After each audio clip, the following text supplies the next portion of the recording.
death and destruction. That's the kind of liberation brought by the occupiers. Devastation, lawlessness at gunpoint, poverty, and decline.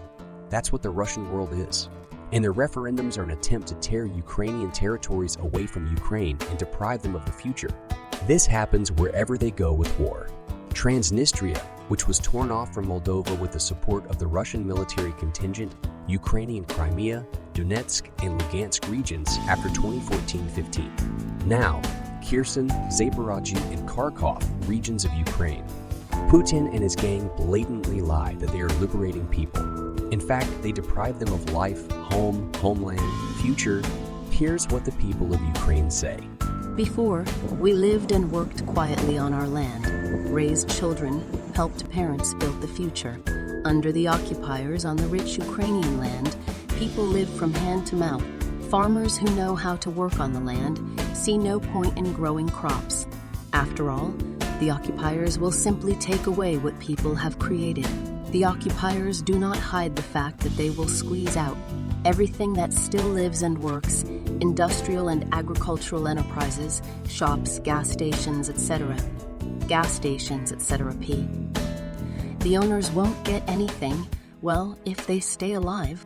This is always the case under Russian occupation. In the same Donetsk and Luhansk regions of Ukraine, enterprises and businesses were first seized by bandits and then taken over by the Russians or their henchmen. This is exactly what happens with Ukrainian grain, which the invaders steal and sell abroad. Resources, food, and everything that our region is rich in, they will pump out and export to the Russian Federation, leaving people to starve, throwing miserable handouts to pensioners, those who receive the passport of the aggressor country. Under the rule of the invaders, there is no work, no money, no medicine and medicines, no prospects for life itself. People need to move out to survive, and this is humiliation and checks at checkpoints, the threat of kidnapping and death in filtering camps. In Russia, where they allow you to go, there is a dictatorship, checks on the security forces at every turn, FSB officers who are watching everyone. Now the invaders are appointing their henchmen to the posts, people without an honest name, mind and conscience, and even minimal experience work for people.